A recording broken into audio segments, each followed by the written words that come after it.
그러니까 이게 되게 트럼프의 행동이 모순적인 거죠. 자기가 관세를 부과시켜 놓고 물가가 오를 위험 때문에 지금 금리를 당장 못 내린다는 파월 의장을 압박하는 거죠.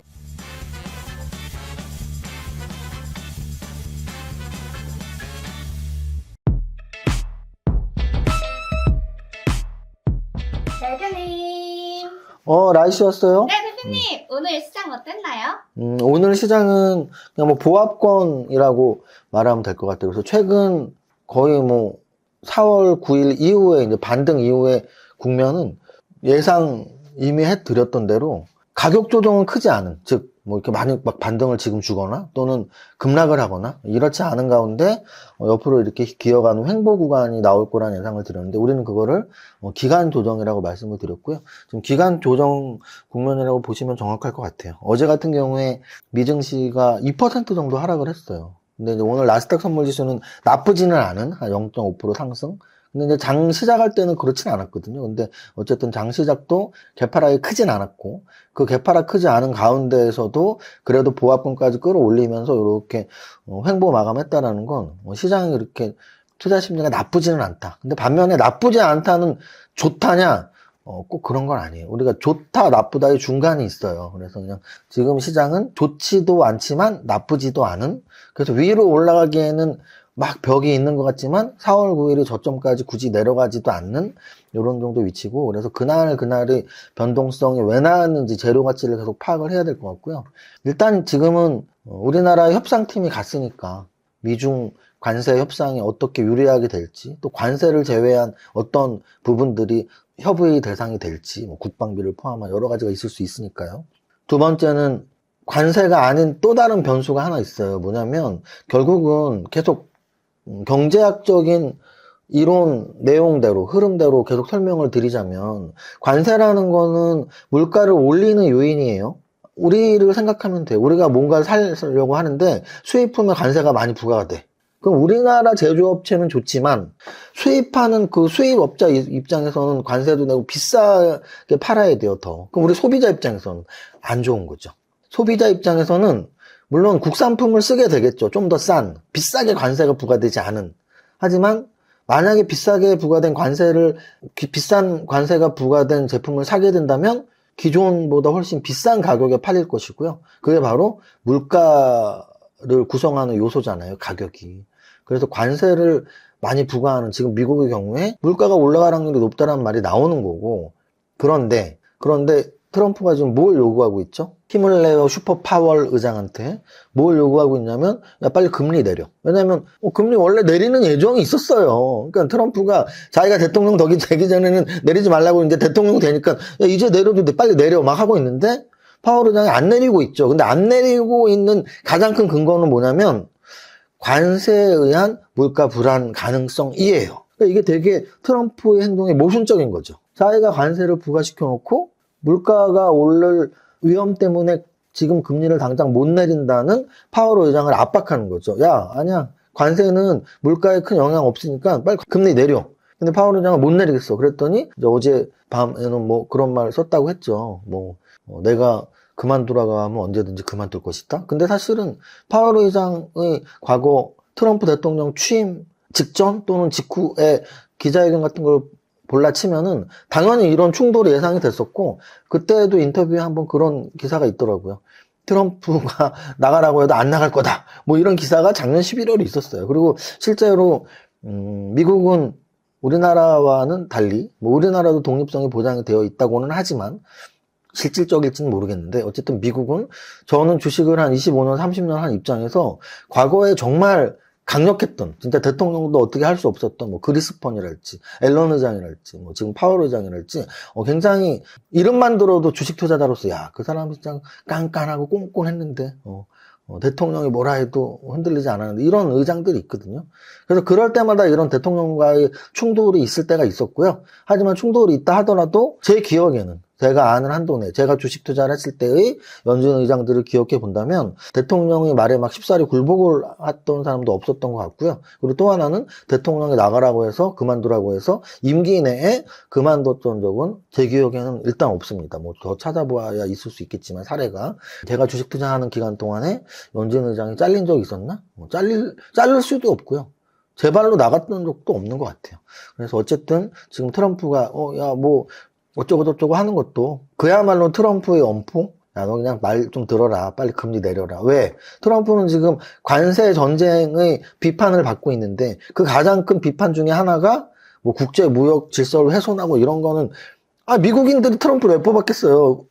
자기네 자국민 잘 살게 해준다니까. 근데 관세 전쟁이 시작되면서 실상은 미국经济가 더 많이 빠지고 있거든. 우리나라 사람하고 미국 사람하고 똑같지 않을까요? 주식시장 빠지면 아우 저 인간 때문에 주식시장 빠졌네 뭐 이러고 있지 않을까요? 그런 상황에서 트럼프는 어쨌든 면피를 해야 되니까 금리만 내리면 주식시장이 좋을 것 같은데 뭐 이런 논리로 접근을 하고 있지만 독립성이 보장된 연준 의장으로서는 야 관세 때문에 일단 당장은 금리 인하하기 쉽지 않아 라고 맞받아치고 있는 그런 모습이라고 보면 될 것 같습니다. 그래서 경제학적으로는 당연히 연준 의장 말이 맞죠. 관세는 지가 올려놓고선 금리를 떨어뜨리려고 하면 안 되죠. 관세를 부과하지 말았어야지. 저는 그렇게 생각합니다. 그 다음 그래서 오늘 거래소 지수는 개파락이 어제 나스닥 2% 빠졌기 때문에 개파락이 나왔는데 큰 개파락이 안 나왔고요. 그나마도 양선 마감 최근 9거래일 동안 음선은 한 번밖에 안 나왔고요.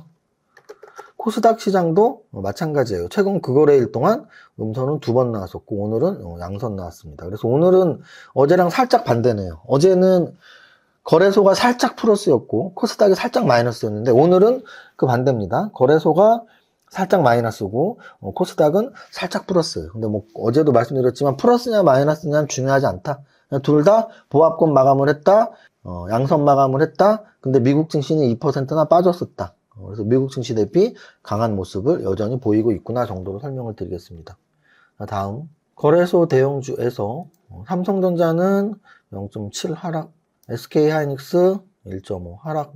그래서 오늘 변동성이 없고 지수 변동이 크지 않았다라는 건 이렇게 시가총액 상위 종목을 봐도 알 수 있어요. 대부분이 뭐 플러스 0.5, 마이너스 0.5 왔다 갔다 했고 좀 상승률이 높았던 건 HD 현대중공업이 3% 상승, 네이버가 3% 상승, 하나오션이 1.4. 그래서 조선주가 오늘 좋았겠구나. 조선주가 좋았고 오늘 장중에 방산주까지 이 두 업종이 좋았는데 조선주와 방산주가 좋았던 가장 큰 이유는 관세협상, 통상협상이 시작될 예정이기 때문이에요. 그래서 그동안 또 좋았던 이유가 미국의 관세협상에서 좀 더 자유로울 수 있는 방산주, 조선주가 좋았었는데 이제 그 마지막 단계에 와 있으니까 제가 마지막 단계라고 말씀드리는 건 그동안 좀 주가에 많이 반영되어 있을 수도 있다라는 말씀을 드리는 거고요. LIG 넥슨은 오늘 7% 올랐고요. CS윈드 최근에 하나솔루션, 신대생에너지, 태양광이라고 말씀드렸죠. CS윈드는 풍력의 대장주죠. 4% 올랐고 HD 한국조선해양, HD 현대중공업 조선주들이고 현대로템, 한국항공우주 방산주고 그래서 오늘 방산주, 조선주 거기에 어제 올랐었던 키움증권, 삼성증권, NH투자증권 같은 증권주까지 그래서 오늘 방산주, 조선주, 증권주가 상승률이 가장 좋았다라고 말씀을 드릴 수 있겠습니다. 시가총액 상위 종목 중에서 거래대금 상위 종목 보겠습니다. 거래대금 상위 종목에서 삼성전자 다음으로 거래대금이 높은 종목을 보면 엑스페릭스, 이거 대선 관련주라고 말씀드렸고요. 오늘 시초가가 상한가 출발해서 마이너스 10% 마감이니까 40%. 오늘 만약에 시초가에 상한가에 따라서 누군가는 매수를 했을 거 아니에요. 거래량이 있으니까 40% 하락이 났고요.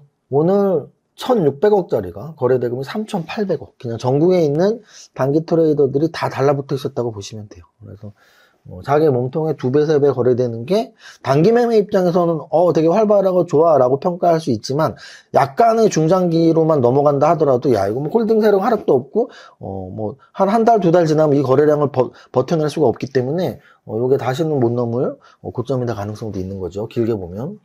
자, 상지건설 요런 게 이제 뭐 대장주의 힘이라고 할 수 있는데요.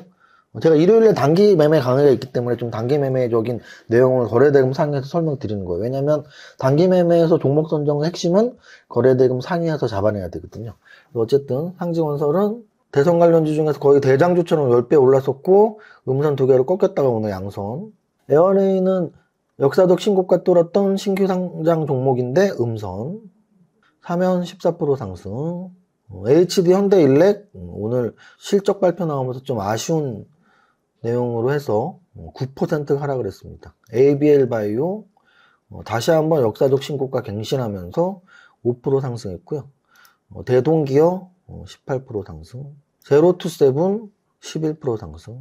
그래서 오늘 뭐 대북 관련주 아니면은 출산 장려주 이런 종목들의 거래가 좀 나왔다라고 볼 수 있습니다. 등락 현황 보겠습니다. 등락 현황. 오늘도 상한가는 뭐 10개 이상 나왔고요. 계속 말씀드리지만 최근에는 대선 관련주의 흐름 때문에 상한가 베팅이 좀 더 많아지고 있는 거고, 오늘 종목 중에서는 사실은 4천억짜리 신라젠 그리고 2조짜리 네이처셀이 상한가를 갔습니다. 그래서 제약바이오에서 오늘 좀 그래도 상승률이 좀 높은 종목들이 나왔고요. 전체적으로는 아까 이미 말씀드렸지만 대선 관련주들의 흐름이 가장 잘 나왔어요. 3천억짜리 코오롱 지주사 14% 상승, 4천억짜리 사면 14% 상승, 3천억짜리 신성이엔지 20% 상승. 자, 요약하자면 지수는 기간 조정의 시기이다. 그래서 뭐 크게 떨어지지도 않고 크게 오르지도 않고 옆으로 가는 시기면 지수 관련 대형주가 크게 오를 수는 없겠죠.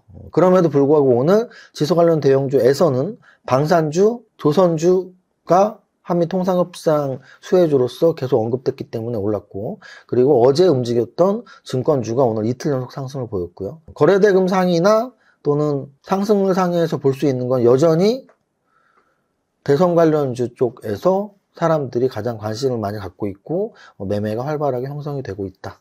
이 정도로 정리할 수 있겠습니다. 지난주부터 우리 밸런스드 아카데미에서 하고 있는 프로그램 홍보를 몇 가지 하고 있는데요. 내일까지 딱 하겠습니다. 내일 수요일이죠. 내일까지 할 건데요.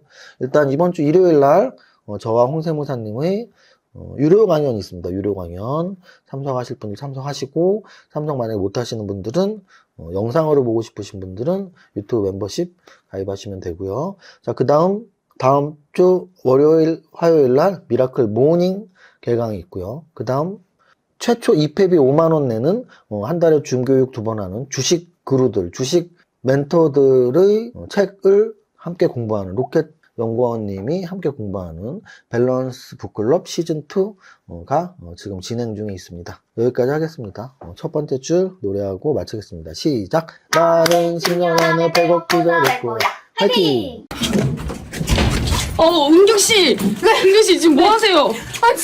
저 빨리 지금 강의 들으러 가야 돼요. 그 역삼 포스터 타고. 강의요? 무슨 강의요? 아니, 그 4월 27일 날, 이번 주 일요일 날, 홍세무사님이랑 이세무사님이랑 같이 강의하잖아요. 저 빨리 가야 돼요. 아니, 잠깐만. 일요일이 지금 4일이나 남았어요.